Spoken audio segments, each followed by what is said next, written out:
नमस्कार, आप देख रहे हैं बी न्यूज और मैं हूं आपके साथ निशा। क्रिप्टो करेंसी की मूल्य लगातार मंगलवार से गिरती आ रही है, जिसमें कि बिटकॉइन डॉलर 60,000 नीचे गिर चुकी है और ईथर भी अपने महीने के सबसे निचले पायदान पर है। बता दें कि एक तरफ जहां क्रिप्टो को भविष्य के रूप मानक के तौर पर देखा जा रहा है, वहीं दूसरी तरफ गुरुवार को हमारे पीएम मोदी ने सिडनी डायलॉग को वर्चुअली संबोधित करते हुए कहा है कि सारे लोकतांत्रिक देशों को यह सुनिश्चित करनी चाहिए कि क्रिप्टो करेंसी गलत हाथों में ना पड़े। तकनीकी मापदंड ये बता रहे हैं कि सबसे बड़े डिजिटल टोकन की 8.2% घटौती और ईथर की पिछले 24 घंटों में 10% घटौती का कारण लोकप्रिय परिवर्तनशील मार्केट है। कुछ विशेषज्ञों का कहना है कि क्रिप्टो करेंसी में घटौती का कारण नए डिजिटल करेंसी आवश्यक कर विवरण है, जो कि $550 बिलियन इंफ्रास्ट्रक्चर बिल का हिस्सा है, जिसे कि अमेरिकी राष्ट्रपति जो बाइडेन ने सोमवार को कानून में परिवर्तित किया है। विशेषज्ञों की माने तो चीन और भारत को लगातार बढ़ रहे नियमपूर्वक कार्यवाही से भी क्रिप्टो करेंसी और इसके खनन पर दबाव बना रही है, जो कि अनंत इस हफ्ते में के गिरावट के लिए जिम्मेदार है। ऐसे में यह देखना लाजमी है कि इन भविष्य मानक पैसों का क्या भविष्य है। Technology has already become a major instrument of global competition and key to shaping the future international order. Technology and data are becoming new weapons.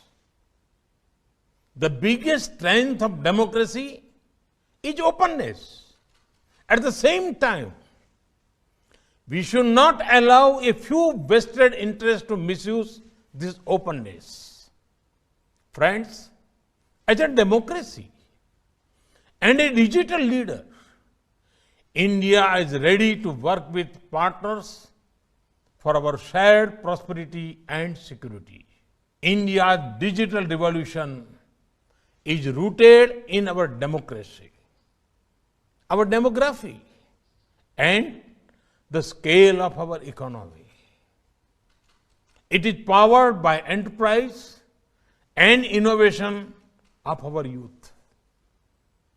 We are turning the challenges of the past into an opportunity to take a leap into the future. There are 5 important transitions taking place in India. One, we are building the world's most extensive public information infrastructure. Over 1.3 billion Indians have a unique digital identity. We are on our way to connect 600,000 villages with broadband. We have built the world's most efficient payment infrastructure, the UPI. Over 800 million Indians use internet. 750 million are on smartphones. We are one of the largest consumer of data per capita and have one of the cheapest data in the world.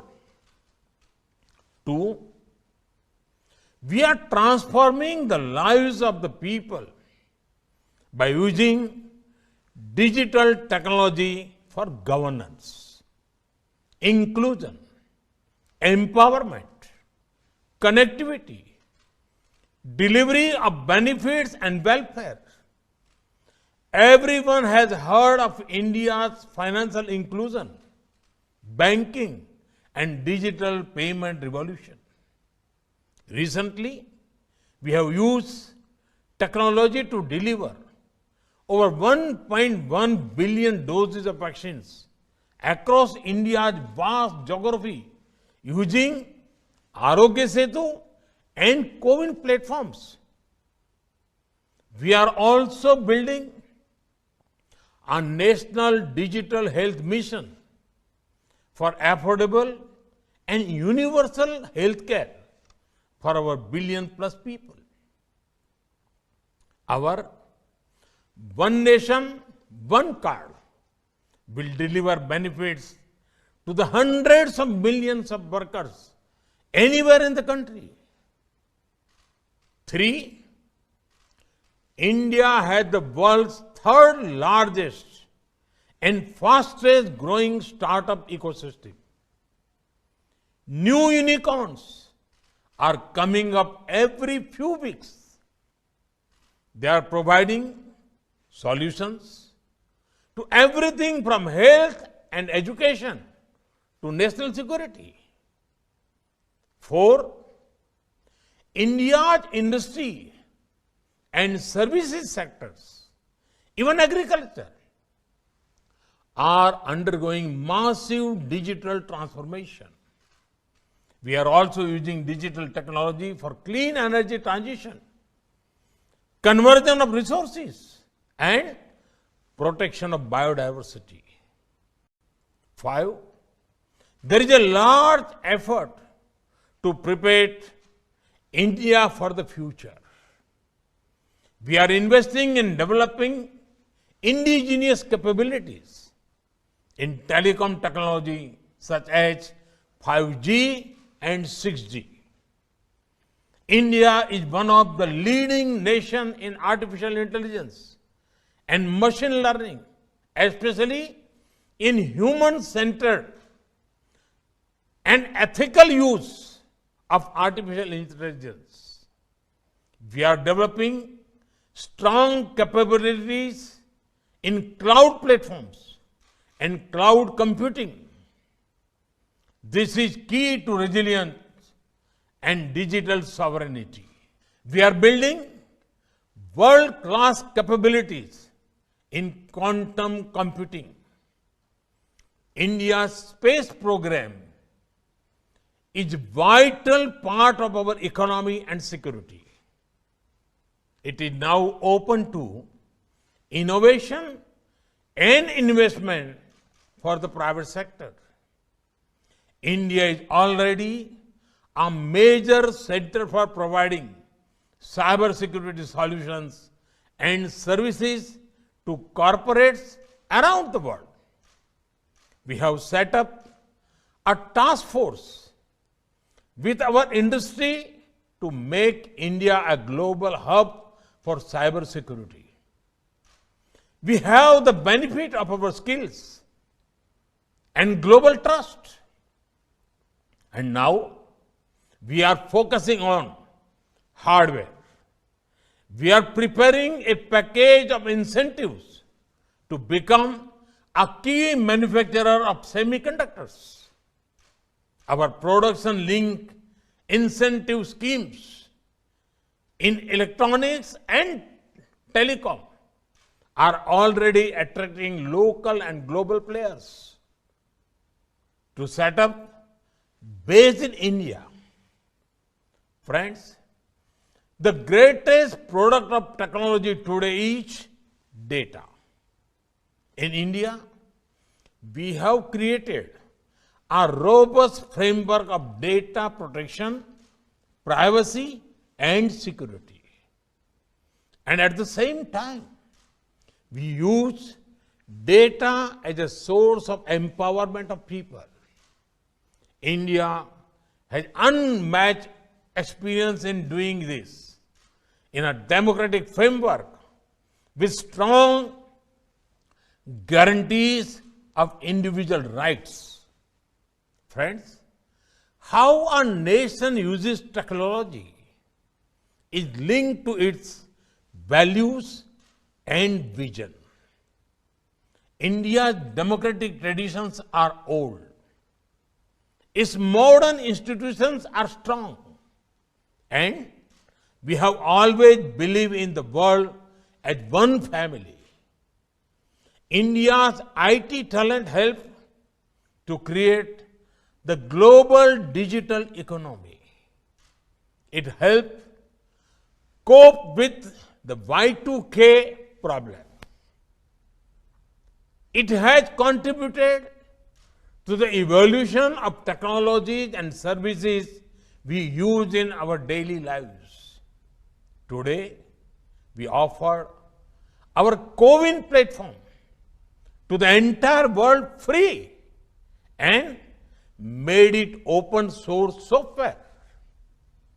India's extensive experience with use of technology and policy for public good, including development and social empowerment, can be of great help to the developing world.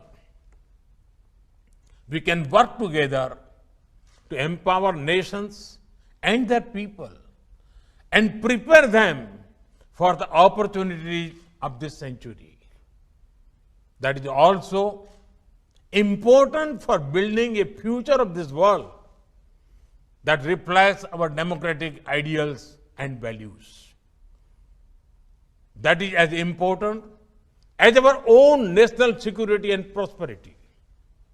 Friends, it is therefore essential for democracies to work together, to invest together in research and development in future technology,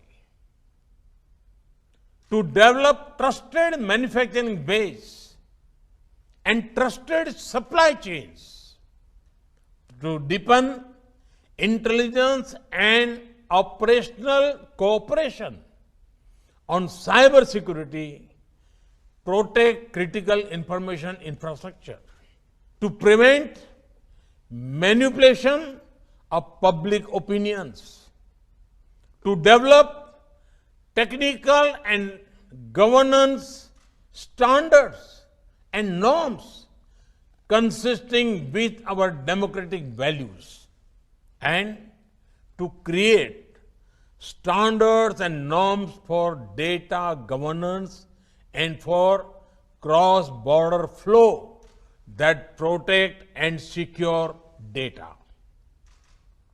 It should also recognize national rights and at the same time promote trade, investment, and larger public good. Take cryptocurrency or Bitcoin, for example. It is important that all democratic nations work together on this and ensure it does not end up in wrong hands, which can spoil our youth.